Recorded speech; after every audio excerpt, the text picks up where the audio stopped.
Meia hora do seu dia, toda semana, para a gente discutir com mais profundidade as notícias, os temas e os negócios que fazem parte da construção de um mundo mais saudável. É o tema mais importante da nossa geração, como eu sempre falo, gente. O Matinal Sustentabilidade é um oferecimento da Ambipar.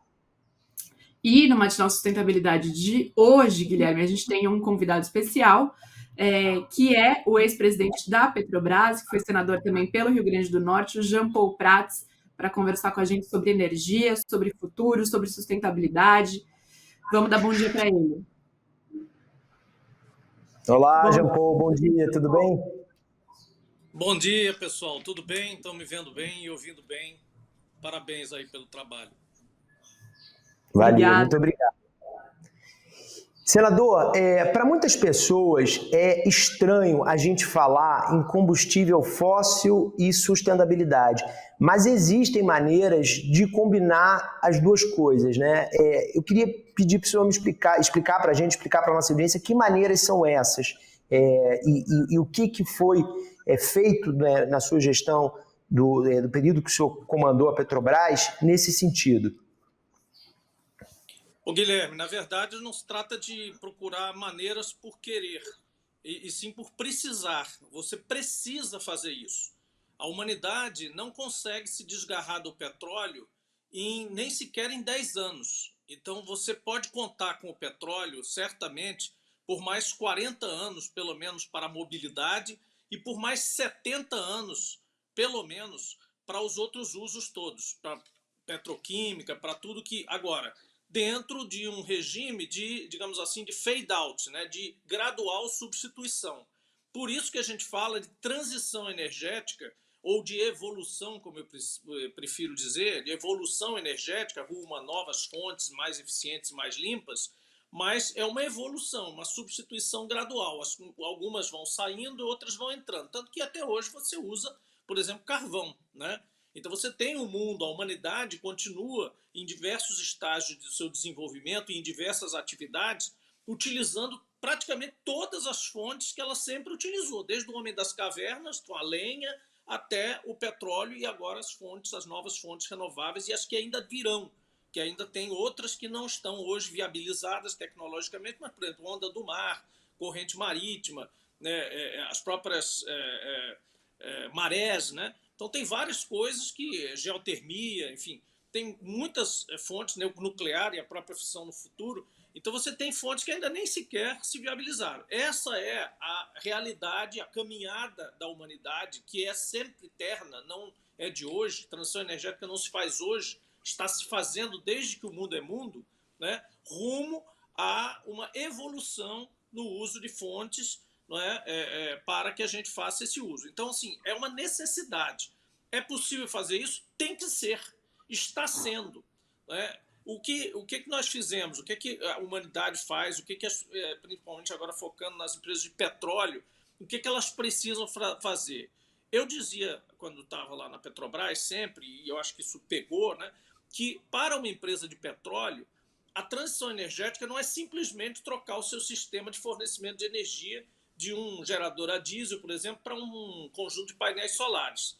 Para qualquer um é assim, fiz minha transição energética, agora estou consumindo energia limpa e outra forma de gerar minha própria energia, ou comprando de um produtor que gera de outra forma, porque eu não quero mais poluir e tal. Para uma empresa de petróleo, cujo objetivo é produzir e vender petróleo e produtos derivados do petróleo e do gás natural, portanto hidrocarbonetos, a transição energética que está acontecendo agora é uma metamorfose. Você tem que simplesmente se transformar em outra coisa. Você vai ter que vender outra coisa em 40 anos, em 70 anos, como eu disse. Para você fazer isso, você tem que ir com muito devagar no andor, porque evidentemente aquela é a sua receita, o seu objetivo, né, social na vida e corporativo, junto aos seus acionistas e tudo isso. Você tem que ir fazendo isso, né, com muita responsabilidade, para simplesmente você não enveredar por uns caminhos e depois ter que voltar atrás. Porque muitas petroleiras, você viu e sabe, que tem circulado aí pelos fóruns internacionais, viu várias petroleiras, inclusive BP, outras de grande renome, que abraçaram determinados caminhos de fontes energéticas novas e às vezes erradamente uma só, e ao invés de várias, e acabaram tendo que voltar atrás, né? E isso depois, inclusive, contra a própria transição energética. É ruim. Você acaba ouvindo dizer, olha lá, a Shell desistiu de tal projeto, olha, o outro entrou em hidrogênio e parou, o outro foi para solar e voltou atrás. Olha, isso não, nada disso funciona, que também não é verdade, né? Então, quando você envereda por um caminho, envereda mal, ou excessivamente, de forma excessivamente exagerada, ou apressada, ou de forma menos responsável, digamos assim. Eu não estou dizendo que as grandes empresas não façam isso conforme a responsabilidade, mas outras situações sim, você acaba depondo contra o processo como um todo. E aí os detratores começam a dizer, olha, isso não é viável, isso não vale a pena, o que também é uma pena. No caso da Petrobras, a imediata transição, a mais próxima, é próxima dos horizontes de operação que ela já tem. Por isso que a gente falava, por exemplo, de eólica offshore, né, que não era para agora, mas era para daqui 10 anos. Né, mas você tem que começar agora. Por quê? Porque a empresa offshore, por excelência do mundo, é a empresa que mais conhece operações marítimas de alta complexidade no mundo é a Petrobras. Então faz todo sentido.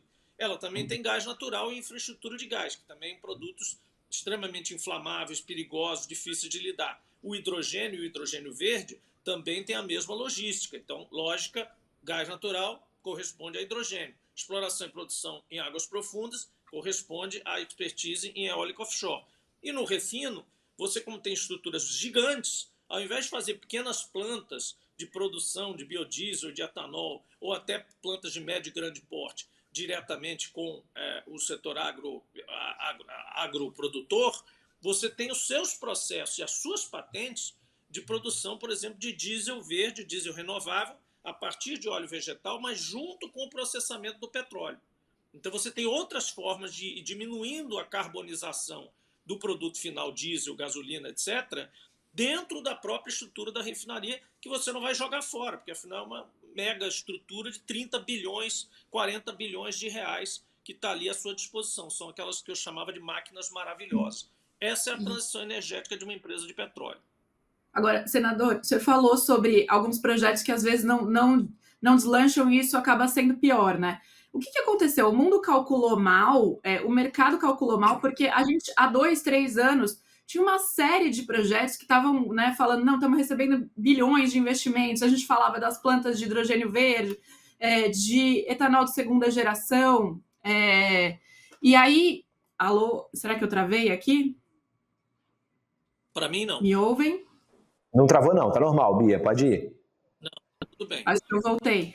Então, se o mundo calculou mal, assim, porque a gente está vendo um recálculo de rota em vários países, em vários segmentos. Quando a gente fala de hidrogênio, etanol de segunda geração, uma série de coisas. O que aconteceu nesses últimos anos que fez com que a gente tivesse aí uma, digamos assim, é um recuo? E aí a minha outra pergunta é, na área de minerais críticos, a gente corre o mesmo risco de a gente estar falando agora muito de minerais críticos e de isso, num futuro, não se concretizar da mesma maneira a demanda com a qual se está se esperando, ou não? É totalmente diferente? Não, tem similaridade, você tem razão. Mas eu diria o seguinte, que nós temos todos que ter o cuidado de não chamar isso de retrocessos, de recuos. Isso chama-se curva de aprendizado.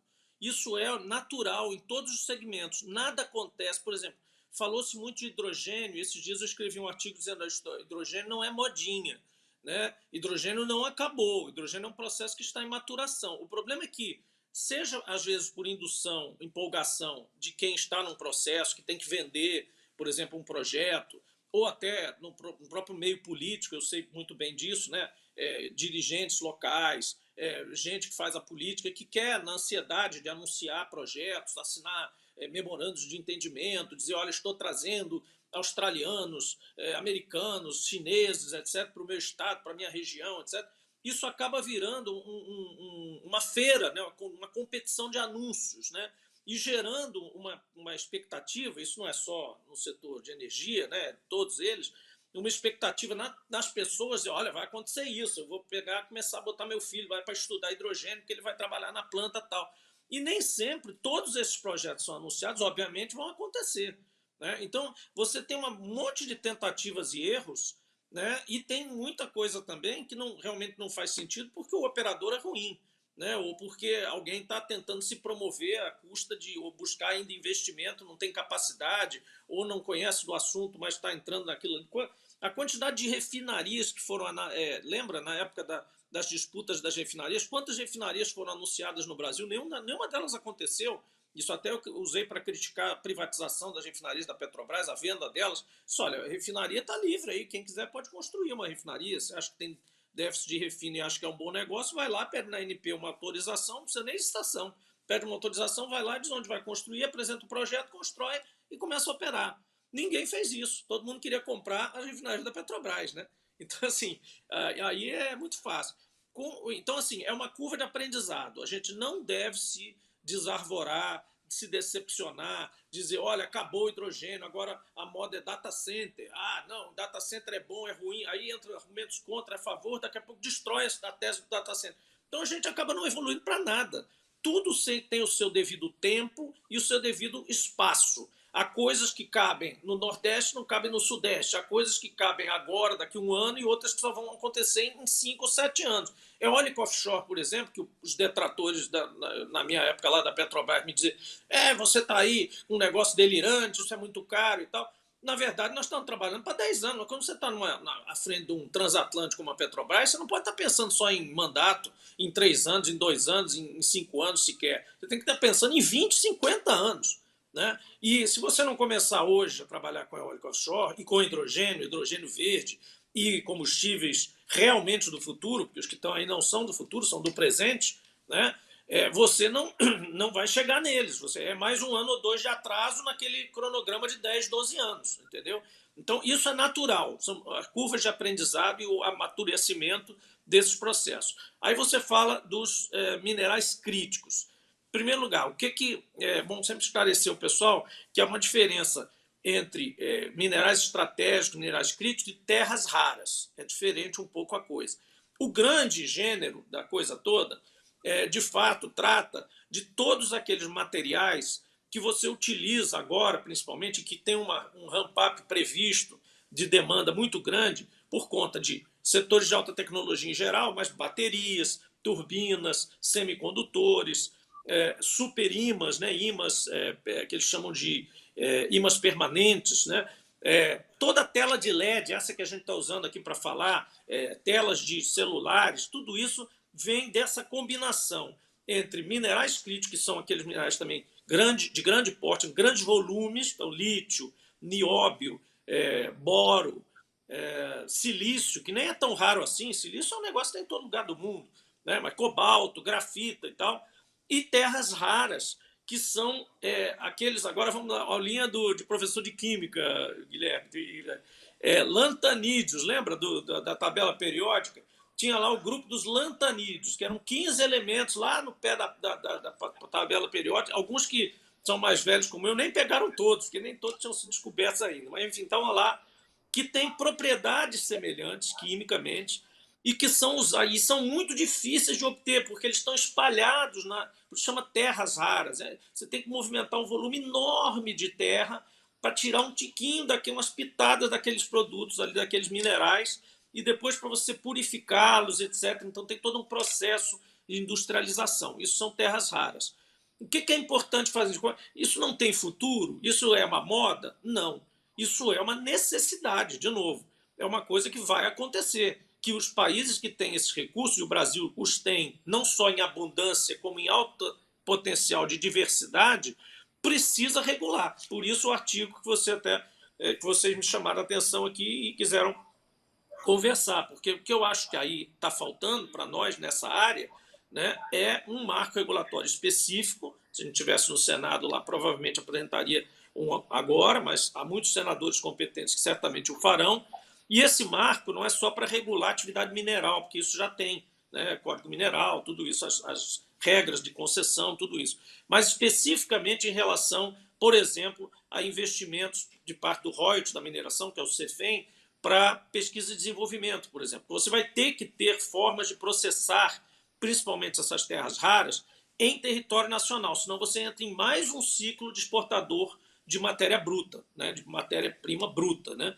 Então, transformação tecnológica no território nacional, com expertise nacional, com patentes nacionais, com universidades envolvidas, com centros de pesquisa novos, né, tinindo sobre cada um desses minerais, sobre cada uso disso aí, para poder processá-los ao limite máximo e, eventualmente, até atrair, através da energia renovável, as indústrias verdes para fabricar a tal da tela que nós estamos falando aqui.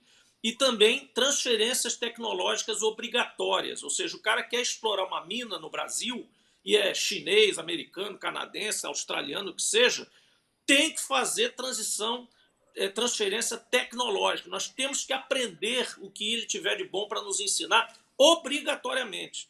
Isso tem que estar no marco regulatório desse. E, principalmente, para fechar, qualificação financeira, que está faltando hoje. Recentemente teve uma licitação aí, um player lá arrematou centenas de blocos minerais lá. Quando foi ver, a Folha de São Paulo detectou a empresa tem R$5 mil de capital.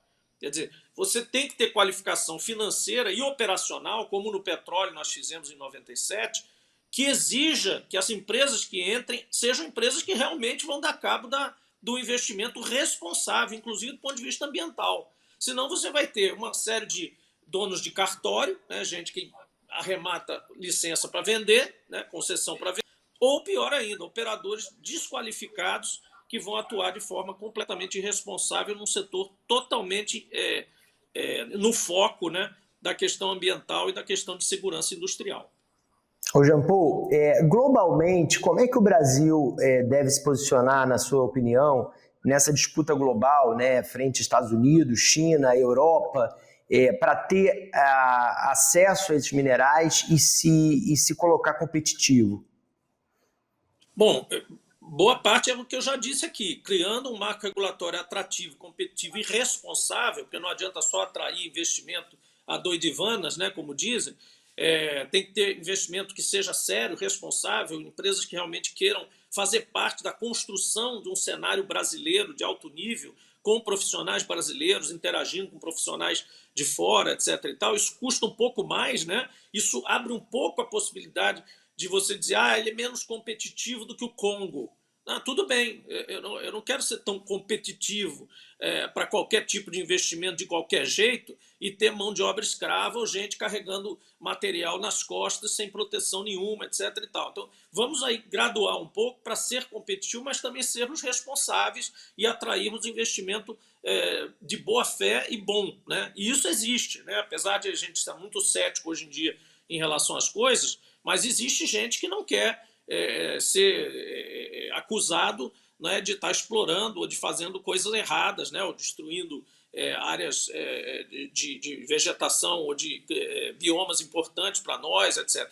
Hoje a mineração ela exige um trabalho, uma tecnologia, uma expertise muito mais, digamos assim, cirúrgica, né? Porque você não pode mais fazer aqueles pits gigantescos abertos com barragens, aquela coisa toda. Aquilo é um negócio não só antiquado, precário, como não desejável pela sociedade, né? Então você tem que buscar dentro do equilíbrio entre a necessidade de manipular material, etc. e tal, e a necessidade de interagir com comunidades, de envolver pessoas locais ali na operação e a responsabilidade ambiental, isso custa um pouco mais de dinheiro, isso custa um pouco mais de esforço, né? Então, construir esse arcabouço, que não é só escrito na lei, mas é essa realidade, né, na prática, com a agência reguladora, inclusive, tendo força e recurso para fiscalizar e fazer valer a lei e as regulações e toda a coisa infralegal que vem depois, isso custa, né? Isso tem muito esforço pela frente. Nós não estamos aí começando a arranhar a superfície da nova mineração que vai ser exigida para esses minerais que eu estou chamando de estratégicos e, mais especificamente, terras raras. A gente está começando, e um debate como esse que vocês provocam e esclarecem a população, e as pessoas, a opinião pública em geral, já ajuda nisso, porque as pessoas vão começar a exigir isso. A gente não é contra a mineração, a gente sabe que é necessário, a gente quer o Brasil inserido dentro dos BRICS, dentro dos grandes produtores, explorando, tendo benefício do grande potencial que tem. Mas também a gente não quer outro Brumadinho, outra Mariana, outra situação como essa. A gente não quer isso. Então, como é que você faz esse equilíbrio, que é quando vocês começaram a entrevista, né, com relação ao petróleo? Vale a mesma coisa para a mineração. Você quer aquilo, mas não quer de qualquer jeito. Entendeu? Esse é o grande desafio. E essa que é a habilidade que a gente cobra não só dos gestores públicos, como dos parlamentares, das pessoas, e principalmente dos gestores privados, daqueles que vão investir, que vão ter que dar satisfação aos seus acionistas, mas também à sociedade. Senador, toda semana a gente traz aqui alguma reportagem do mundo dos negócios sustentáveis, verdes, para a gente analisar tanto os avanços como as mudanças, os recálculos de rota. Vou aproveitar que o senhor está aqui, porque o que a gente separou essa semana é justamente sobre a Petrobras. A Petrobras anunciou que deve lançar até o fim do ano combustível sustentável de aviação, né, que é crucial aí para reduzir as emissões no setor aéreo. Está se falando em uma produção inicial prevista de até 10 mil barris por dia, com um combustível sendo feito por coprocessamento em refinarias brasileiras. Queria trazer esse assunto aqui para o senhor para falar como que já estava sendo feita essa discussão de combustível de aviação sustentável na época da gestão do senhor, e como que o senhor avalia esse anúncio. É de fato algo que a gente pode esperar aí da Petrobras? Isso vai ter um impacto para o consumidor, para quem voa também? O que isso muda aí para a população de uma maneira geral? Sim.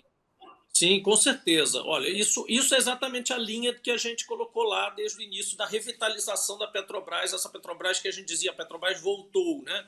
A velha e boa Petrobras que abre caminhos, que faz o que os outros não fazem, que é uma estatal por isso, né? A razão de você manter a participação, e não só a participação como controle da União, do governo federal brasileiro na Petrobras, não é fazer absolutamente só o que todas as outras empresas de petróleo abertas fazem, porque senão, obviamente, você privatizaria e pronto, ela vai para o mercado e faz o que o mercado quer.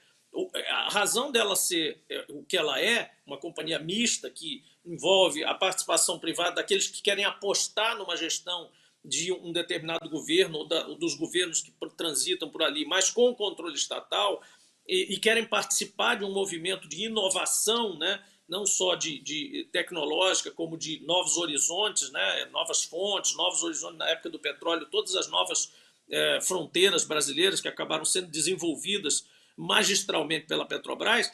É isso, você quer ser acionista de uma empresa que tem controle do governo, mas que tem muito sucesso, que é muito boa no que faz e que tem uma equipe fantástica de pesquisadores, desde o início, do cara que pesquisa uma novidade até a pessoa que toma conta de um edifício, né, que toma conta das instalações que dão o bem-estar que o petroleiro, a petroleira da Petrobras tem que ter, né, para trabalhar. Então, toda essa estrutura, se você está afim de se juntar, você vai lá e compra ação da Petrobras, né? E você não espera necessariamente ganhar de um dia para o outro. Para isso você usa lá startups de garagem, você aplica lá numa Rising Star dessas aí e tal, numa nova tecnologia, um cara que inventou alguma coisa que vai, né, mudar, né, desromper alguma fronteira tecnológica e tal. Isso são outros tipos de investidor. O investidor da Petrobras é esse investidor que quer se aliar ao Estado para fazer isso. E aí fazer o quê? No caso do combustível de aviação, esse é um dos grandes desafios da humanidade, né? Você substituir o combustível no carro é relativamente fácil você testando, e agora mesmo por essa mistura de biodiesel maior, por exemplo, vai ser testada, né? Você vai ver ainda. Se tem um estudo só que diz que não tem problema nessa mistura. O etanol A30 também, mas o etanol A30 já está bem mais testado, né? Provavelmente já vem de muitas datas. Mas qualquer coisa, deu um defeito, seu carro encosta no acostamento. Agora, avião não tem acostamento, né? Então você não pode, por assim dizer, sair testando combustível de aviação de qualquer jeito.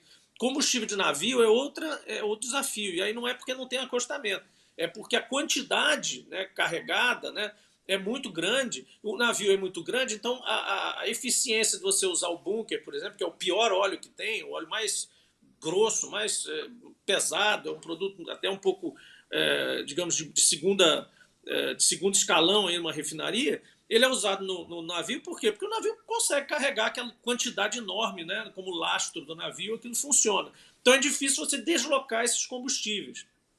Tanto o QAV, que é de altíssimo nível, altíssima pureza, etc., produzido de hidrocarboneto, quanto o bunker na outra ponta. Um é um produto nobilíssimo, caríssimo, e o outro é um produto de baixo, de fundo de barril, que a gente chama, né? Então é um óleo combustível tratado para navio. essas duas pontas são as últimas que vão ser substituídas no transporte. Primeiro, todos os transportes terrestres, o transporte coletivo, a eletrificação da frota vai substituir completamente. O etanol e o biodiesel vão ser combustíveis de transição, não são combustíveis do futuro. Eu tenho dito isso. Né? A não ser que você considere futuro daqui a 10 anos, aí tudo bem, é do futuro. Mas, presente e futuro. Mas se você considerar futuro daqui 40, 50 anos, você já vai ter eletrificação, sim, esquece, não tem saída, porque a eletrificação é muito mais eficiente. Então você vai se preocupar em até usar biomassa, etanol, etc. e tal, talvez para gerar energia, para ajudar a gerar energia, mas carro mesmo vai meter o pé no acelerador e vai acelerar um carro elétrico, né, daqui a 40 anos. Não tem jeito. O resto vai ser museu, combustão, museu. Na aviação, a gente entrou nisso, de novo, o papel da Petrobras é esse, porque é um prazo curto, tem um prazo aí global para substituição e para começar a inserir componente biológico no combustível de aviação. Em 2027 já tem que começar, é uma obrigação global das empresas aéreas, né? E nós tínhamos esse lead, né? A Petrobras tem o CEPS, o maior centro de pesquisa da América Latina, né? E ele consegue produzir coisas que outras empresas no Brasil, pelo menos, brasileiras, não conseguem. Então, é uma obrigação da Petrobras, a nosso ver, desenvolver essas coisas de frente tecnológica avançada, de arrojar nesse avanço. E foi começado esse processo lá atrás, né, justamente, e agora deve ser lançado da mesma forma que nós lançamos o diesel R, né, que é esse diesel que eu digo que é feito na refinaria a partir de óleo vegetal, mas no final é diesel, não é biodiesel, é diesel mesmo, sem borra, sem água, sem nada. Então, são novidades que a Petrobras vai lançando ao possível dentro de um prospecto aí de pesquisa e desenvolvimento que começa no SEMPS e vem para a parte operacional nas próprias refinarias. Inclusive, há um outro fato que em breve deve ser anunciado, que a gente começou também, lançou a pedra fundamental no Rio Grande do Sul, que é muito legal, vocês vão gostar de ouvir. É a refinaria do Rio Grande, que é uma refinaria pequena, que foi fundada por um grupo privado, Ipiranga, no começo, na época do governo Getúlio Vargas. Getúlio foi lá inaugurar essa refinaria em Rio Grande.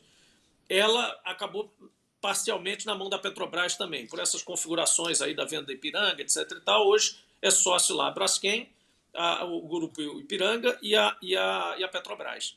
E nós propusemos na época, o diretor William coordenou e coordena essa atividade até hoje, que essa refinaria, que é uma refinaria que está condenada a parar, que é uma refinaria pequena e obsoleta, fosse transformada na primeira biorefinaria integral do Brasil.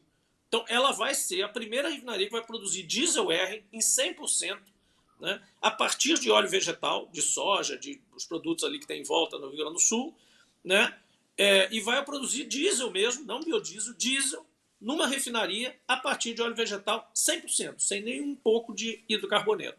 Então, são essas novidades que a Petrobras tem no seu portfólio, que aos poucos vão saindo com um tempo muito mais rápido até de maturação do que se tivessem aí no leilão mundial aí dos combustíveis. A Petrobras, nesse sentido, tá de parabéns, né? Porque realmente eles têm feito a descarbonização, e não só a descarbonização, a metamorfose, de fato, de se transformar numa empresa de soluções em energia e combustível.